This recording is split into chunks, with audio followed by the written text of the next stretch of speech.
Hey there, movie fans. That's right. We said movie fans. Welcome to our very first episode of FYC covering Oscar season. Now, you're thinking, it's only July and the Oscars aren't until next year. And we're just started really getting into Emmy season with the Emmy nominations. Well, who the hell knows when the Emmys are going to happen? So we are just going to jump right into our coverage of Oscar season on FYC with, of course, the amazing Perri Nemiroff and the mighty Jeff Snyder. All right. So my question for both of you is, what you all think of Oppenheimer? What are its Oscar chances? Perri, you go first. Mance, I didn't see Oppenheimer because I waited in the airport for 8 hours only for my flight back to LA to get canceled, and I missed my screening. But it sure sounds like it could be an Oscar contender.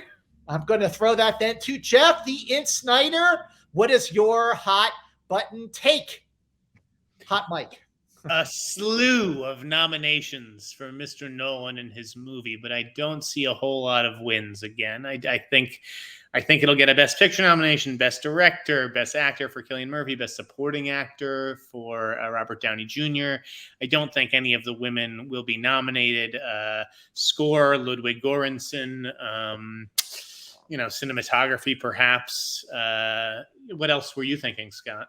Well, I agree on all those points. I think it'll get nominated for Best Picture. He's been nominated, Nolan, for Best Picture twice for Dunkirk and for Inception. He was nominated as a director once for Dunkirk. I do think he gets the nomination here again.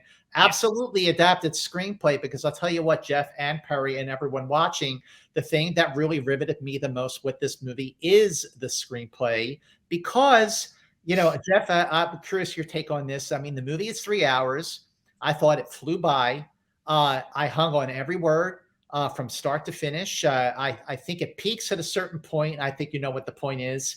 And then it keeps going. And when it keeps going, I'm not so sure that I was as engaged for like the last third of the movie.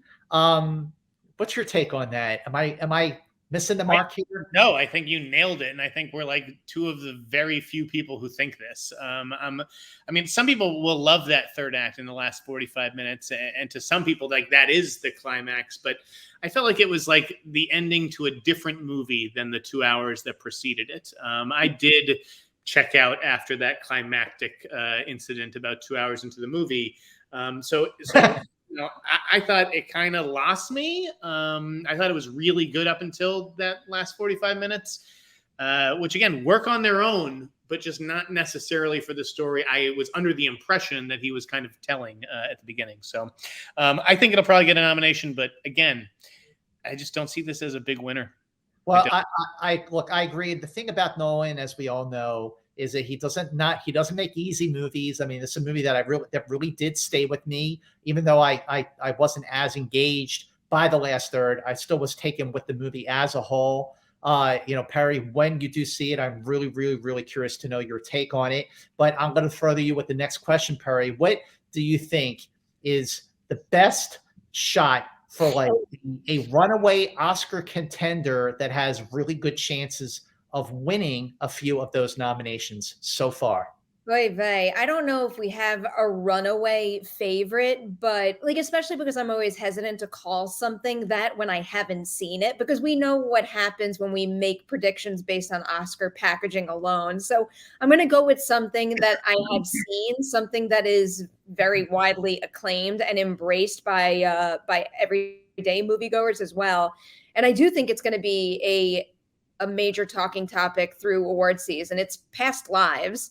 I kind of wouldn't be surprised if this is one of those types of movies that breaks into all of the major categories, with it maybe getting a Best Picture nomination, maybe Best Director for Celine's Song. It does sound like Greta Lee is a very hot name for Best Actress. And I mean, I think it's deserving thus far in all of those categories and then some. So I'm really hoping to see that be, a not big budget, flashy studio movie contender that does get a lot of love this season. I'm glad you brought that up, Perri, because after just, talking about Oppenheimer, because it just opened, Past Lives is the first like movie on my list that really, even though we're not ranking him, it's the first movie that came to mind that could really break through in many categories: picture, director, original screenplay for Celine Song, actor for TU, actress for Greta Lee, even supporting actor for John Magaro. And this is coming from A24, the studio that brought you Everything Everywhere All at Once. So they definitely know what they are doing. Jeff, what's your take on Past Lives? I mean, I think I have a unique take. I mean, I love the movie, but I think that I love the movie because of what I brought to the movie myself. And maybe everyone out there will bring something of themselves to this movie, and it'll have the same impact that it had on me. I don't know if it's going to get all those nominations, particularly the acting nominations that you mentioned. And I find Celine Song, she's probably facing an uphill battle for Best Director, but I do think it will get a Best Picture nomination because of how it makes people feel. Right. And it's funny, Jeff, you say that, and I just recently saw something you posted on social media about, and I think it was you, about how you take a movie that makes you feel over like a spectacle, that referring to, I guess, Oppenheimer. Right, which isn't to say that that Past Lives doesn't have some exquisite craft, but when you're comparing it to the visual and oral presentation of Oppenheimer, I don't know if it measures up. But again, that's just in technical categories and stuff. Where it hit me was here, whereas Oppenheimer aims for here.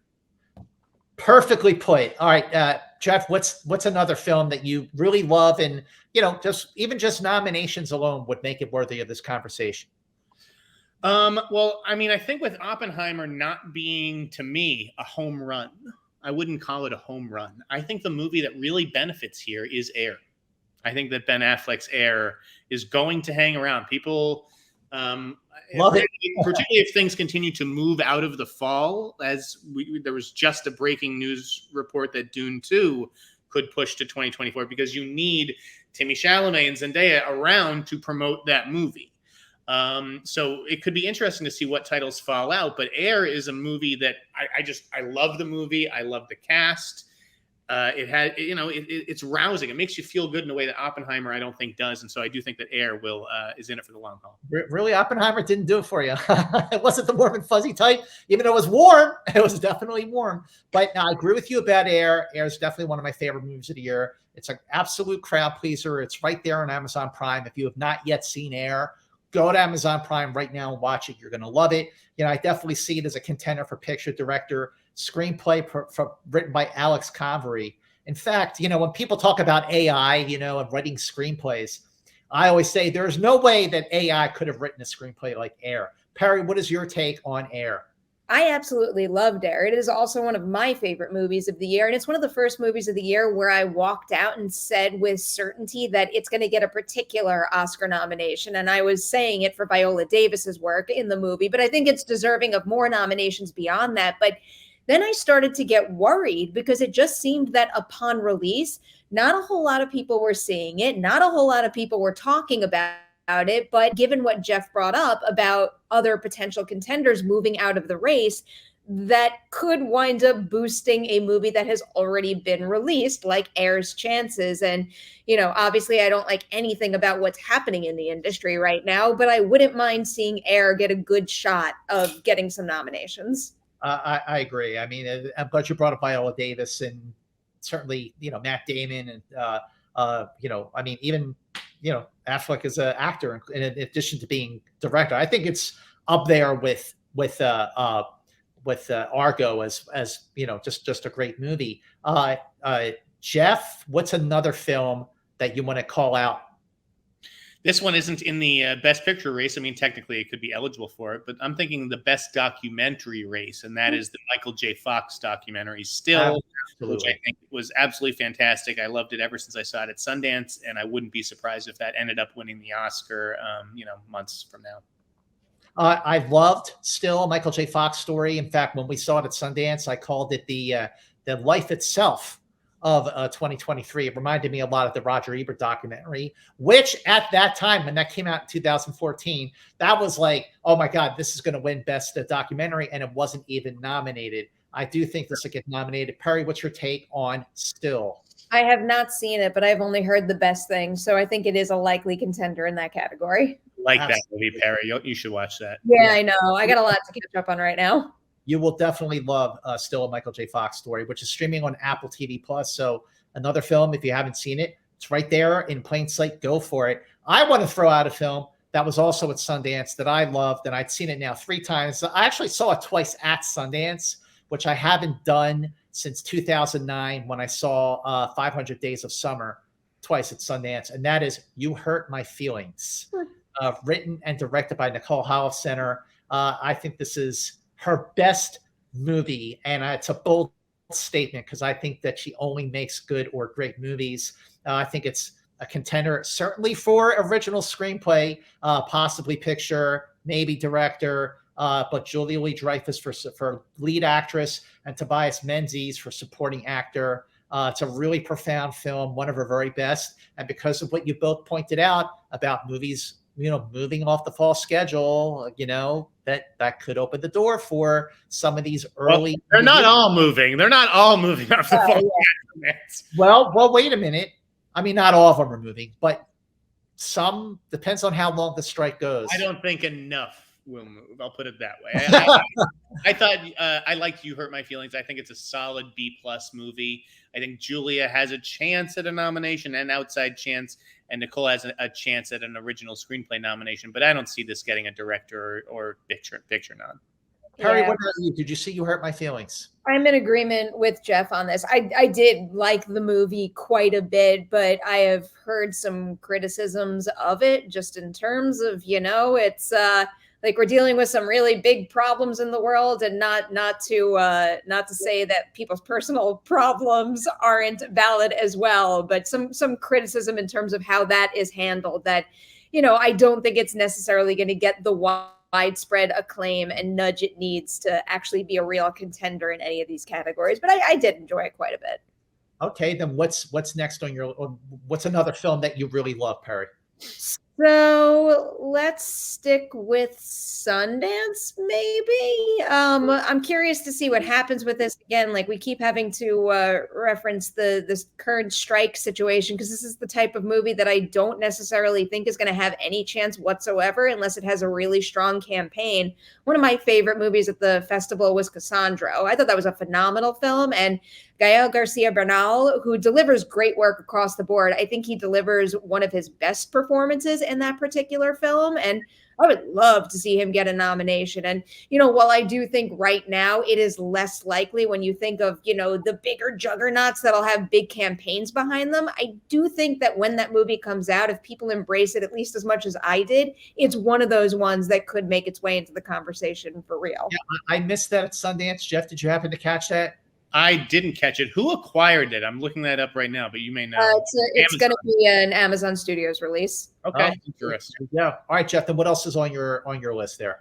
Well, I'll go back to Sundance and talk about the movie that actually won Sundance, and that was 1001. Now, I don't necessarily think that 1001 is going to get a Best Picture nomination necessarily, but I will say, if we're talking about some of the year's best performances that I've seen through the first 7 months of the year, Tiana Taylor's on that list. Tiana Taylor, I did not know that she had this in her. Like, she was very, very impressive in that movie.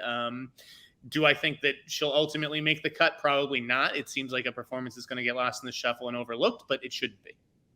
She is phenomenal in that film. That is a performance that took my breath away. And one way that I think we'll be able to talk about 1001 through award season is probably in award shows that have first feature awards categories, because this is like one heck of a first feature from A.V. Rockwell. Like, my God, that should get a whole lot of love for her work with this, because this is one of those movies that really kind of knocked. I don't think I was ready for it at Sundance, and it just knocked the wind out of me. Yeah, I didn't see it at Sundance, but I streamed it when I got back, and I'm glad that I did.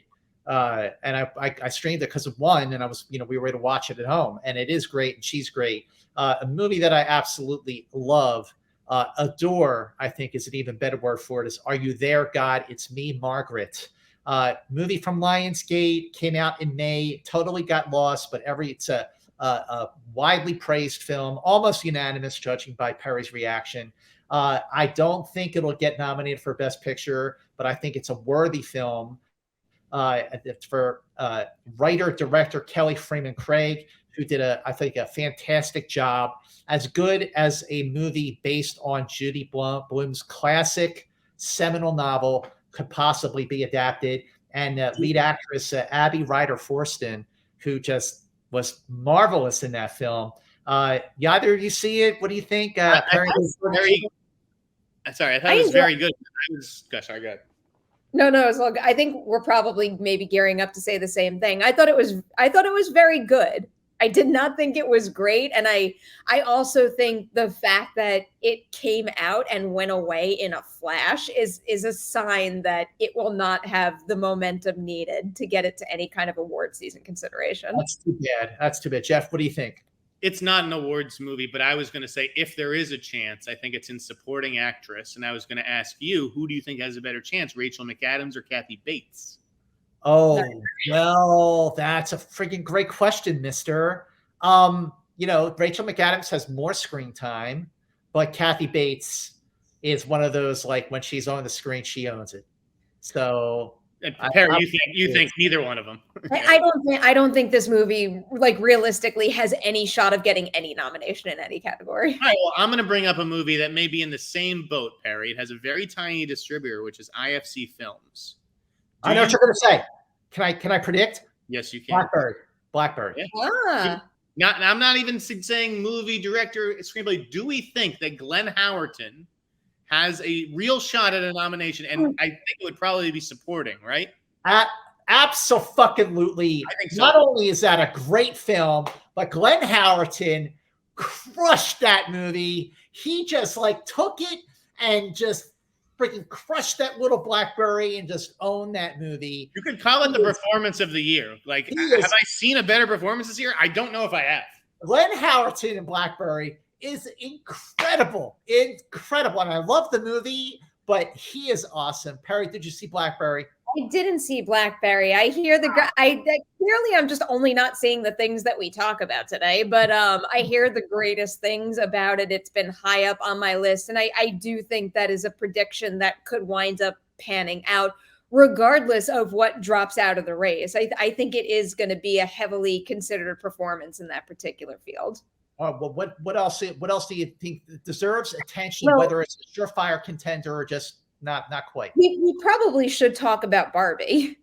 Have both of you seen Barbie? Yes.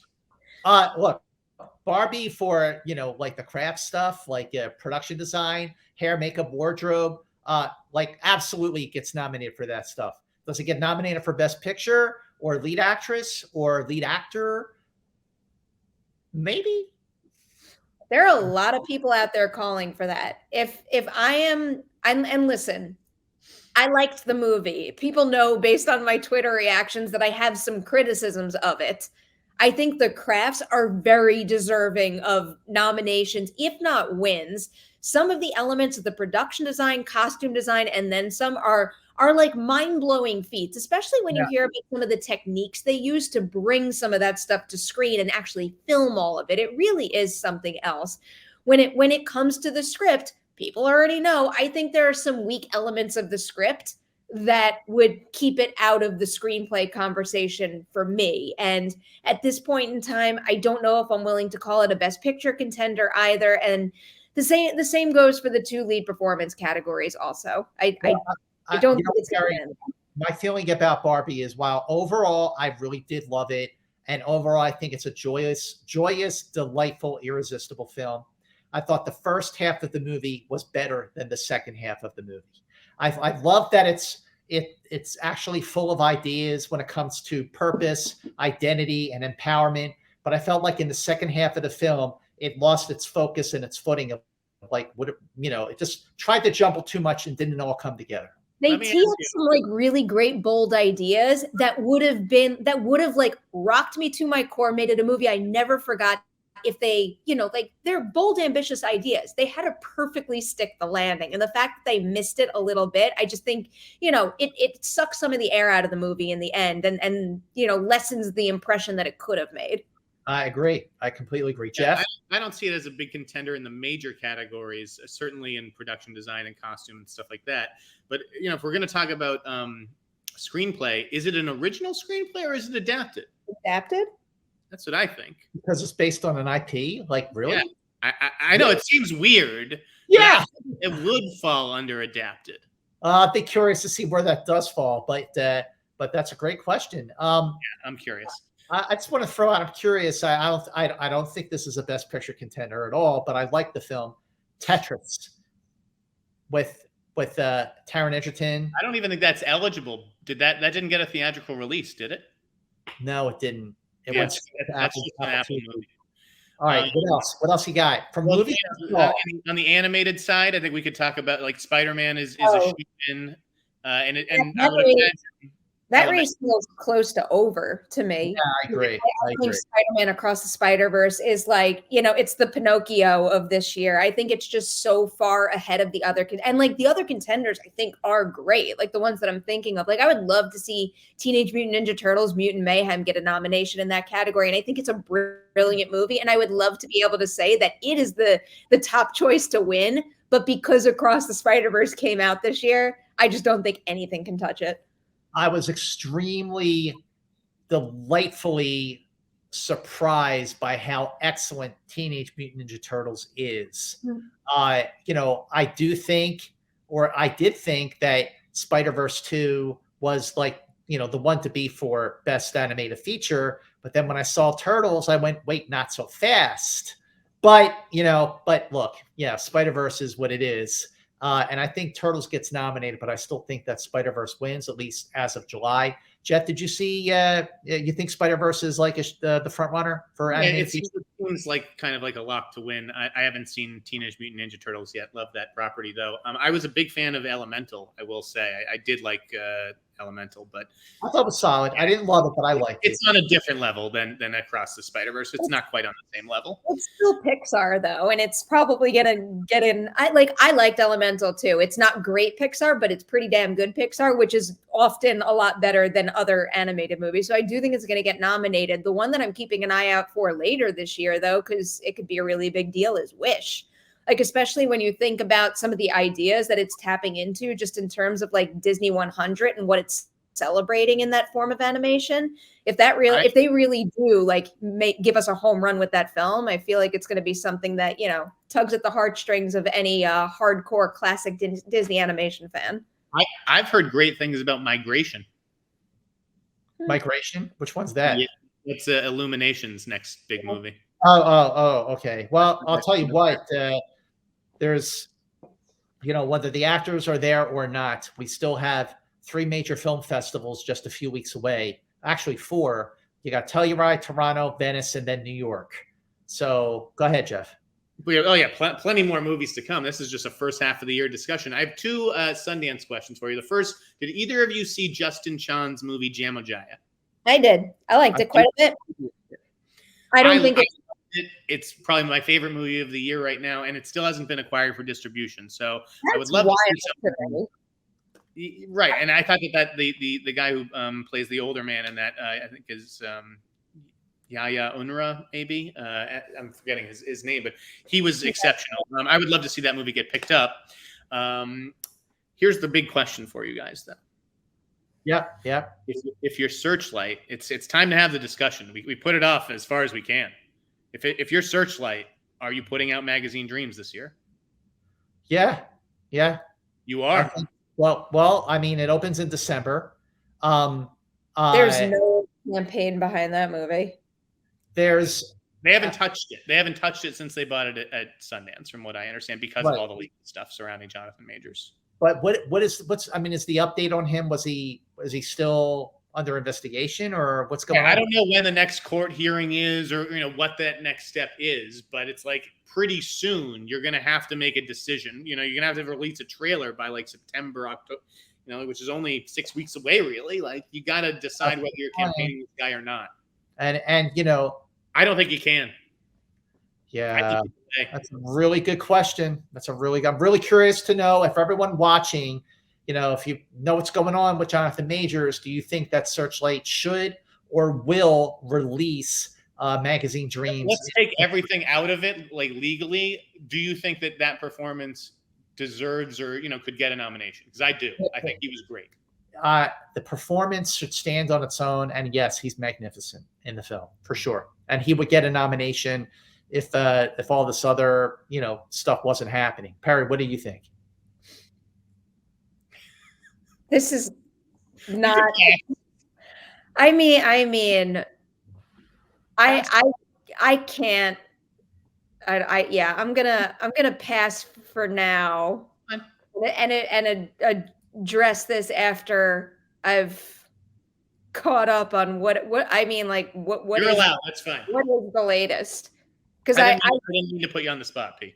Yeah, look, I don't separate art from real world choices when it tips into a certain area. Like I will not be able to separate the two.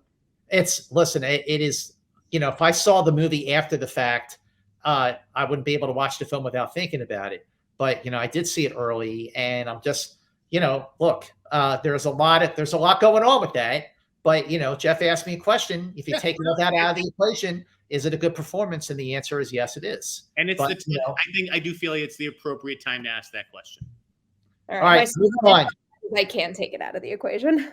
All right, Perri, moving on. Any other movies you want to talk about before we wrap up our very first episode of Oscar season FYC? I mean, just to name drop a couple that we should probably, have on our radar, because they haven't come out yet. Killers of the Flower Moon could be a pretty big contender this year, depending on what happens going forward.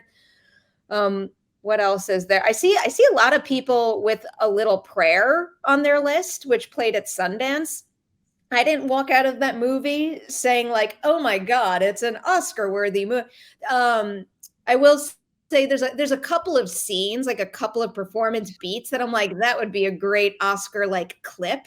But I don't know if when that movie gets released, it's going to have that same level of support behind it to really have it break into the awards conversation. There's a lot of movies that are coming, and certainly more that we haven't seen. I mean, there's Priscilla from Sofia Coppola. There's the Color Purple and Napoleon. I mean, there's a lot. So that's a whole conversation we should have. I agree. That down the line. As far as the first 6 months of the year stuff, the big title that we haven't talked about yet is Asteroid City. That's because it was asteroid, something that rhymes with city. I thought it was boring. I think unfortunately, some people say they think it's a masterpiece. That's why I brought it up. I don't think it's not at all. It took me so long to figure out what your joke was, and now I find it really funny. No, I was bored by it, and I think Wes Anderson is just falling into a rut, and he's just stuck in his own skin, so to speak. I think there's a lot of pretty colors, a lot of turquoise. He loves turquoise, and teal green, and pink. That should be the postcode on the poster. A lot of turquoise. He's Scott Nance. No, I do not think it's. I think it's I did not like it at all. I was bored. What did you think, Jeff? I didn't hate it, but it wasn't. I didn't hate it like I hated it. Okay, it was better than The French Dispatch, but it was pretty minor. Wes Anderson. Here's one that I don't think is going to get nominated, but where I think it deserves a nomination is in the Best Actor category. I thought Cocaine Bear. That's what Perry's about to say. Cokie the Bear. Cocaine Bear. Well, Cocaine Bear could get nominated in some crafts categories. Just wait for that. It could happen. Sorry for interrupting. Go on. You never know.